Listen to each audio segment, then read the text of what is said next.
Hi, today I'd like to talk about a misconception that the best thing to charge customers for is time. That's not correct. The best thing to charge customers for is solutions, because people feel good about the idea of paying to have their problem solved. People don't really feel that great about the idea of paying for your time. Further, paying for time is something that you can't really scale the same way you can scale a solution, because as time goes on you're going to notice that the solutions that you have take less and less time to put into place, because you have experience, because you've already done the prep work, because you already know what you're doing and you can do the job faster. So at this point, selling your time is not really going to get you as far as selling a complete solution. How much is this solution worth to you? If I can provide the solution, would you be willing to pay this much money for it? Is, in my opinion, a much better way to go than just selling time, because in general people feel better about it. And what gave me the idea for this is because I've been getting a lot more questions on this because of this YouTube channel lately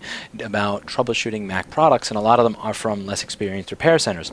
So one of them sent me a message recently saying, do you think this part is the problem with this machine? I would feel terrible charging the customer $120 for this if it didn't fix their problem.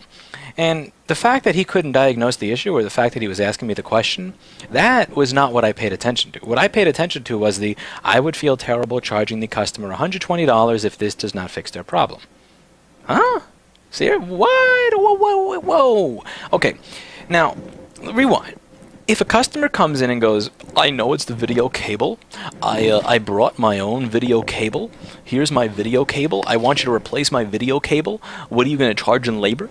If somebody comes in and says that, I have no problem charging them $120 and then saying, yeah, it doesn't work, you got to pay me anyway, I'm fixing the shit and selling it in the window. That I have no problem with, because the customer told me their solution, and they wanted me to implement their solution, and that solution wound up being a waste of my time, and since they chose to waste my time, they should have to pay for it. However, when you tell the customer, this is the solution, I have done my work and this is what is wrong, and then you do that solution and it doesn't work, you don't charge them anyway. Are you nuts? So you are going to charge people for when your solution that you proposed and you sold to them doesn't work the way that you told them it would?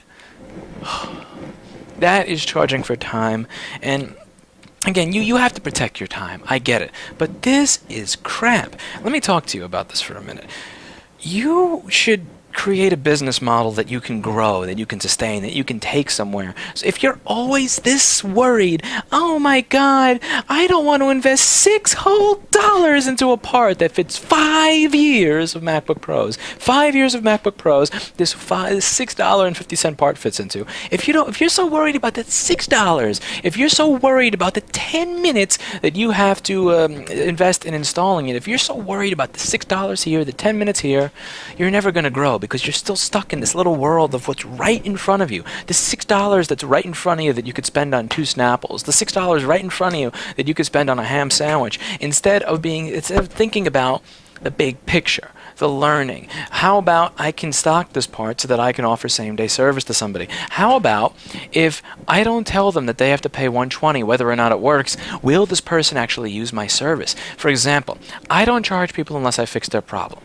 You charge them $120 whether or not you fix their problem. Who do you think is going to get the business? Me.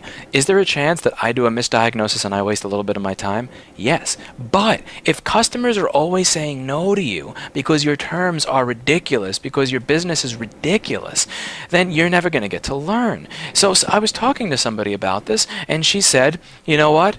What's wrong with charging for a diagnosis? He doesn't know as much as you. How is he supposed to know that this is the problem?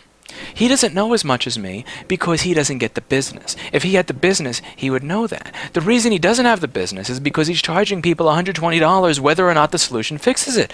Most people are going to walk in there and smile and then walk out. So when he tells me, oh, we don't get a lot of this, that's why I don't know if this is the solution to the problem, why do you think you don't get a lot of it? Again, it's this circular logic. I don't get a lot of this, therefore I am not knowledgeable about it. I am not knowledgeable about it, therefore I'm going to waste my time diagnosing it.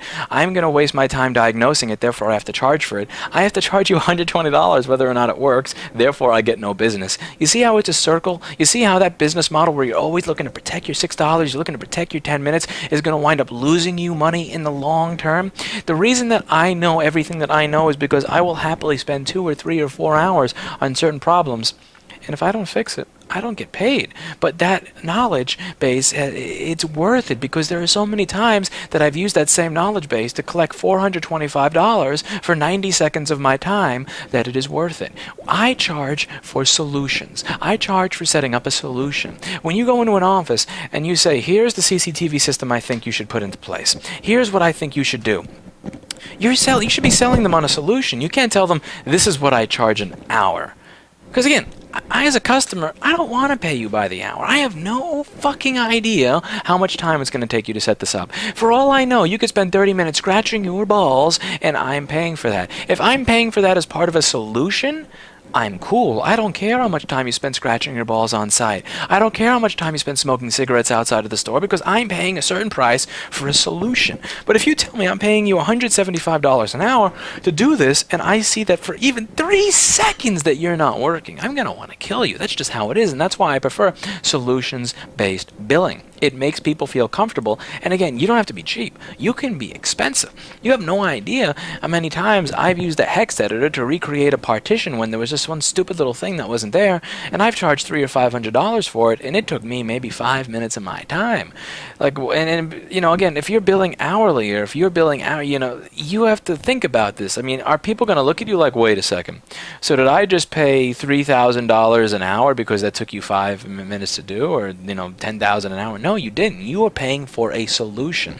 So what I want you to think about, if you're one of those businesses that charges a fee whether or not the stuff works, I want you to look at your incoming queue. I want you to look at QuickBooks. I want you to look at your business honestly and tell me, do you feel like you are growing? Do you feel like you are successful? You need to take risks to become successful. And when I was talking to this woman about this, she said, you think this guy is an idiot. And I said, no, I think this person is ignorant. The only problem is he's ignorant. He doesn't know how to diagnose the problem. He doesn't know what the problem is. That makes him ignorant, and ignorant is okay. But once you start charging money for your ignorance, that is when you become an idiot. You are not an idiot because you don't know that this part is causing the problem and not that part. You are not an idiot if you do not know what the one-wire circuit does and why that keeps the green light from turning on. That does not make you an idiot. That makes you ignorant. And ignorance is okay. What is not okay is when you charge money for the negative results of your ignorance. When you charge money for a solution that did not work as a result of your ignorance, now you are an idiot. And it is okay to be ignorant, but it is not okay to be an idiot. I want you to think about this. I want you to think about the processes that you have when dealing with customers. I want you to think about the solutions that you offer them and how you as a customer would see those solutions. Because if you are offering people solutions that you yourself would not be willing to pay for, then maybe that's why your business hasn't taken off the way you want it to. Again, I'm not saying that you should spend 2 or 3 hours of your time diagnosing the exact problem and then get no money for it. For example, if I don't know if the issue is a cable or a screen, and I have to take the glass off of the machine to figure out if it's the cable or the screen, I'll try a new cable, a new screen, and I'll quote a ballpark figure and see how they feel about it. And I offer estimates. I don't offer diagnoses because, again, I don't want my time wasted either.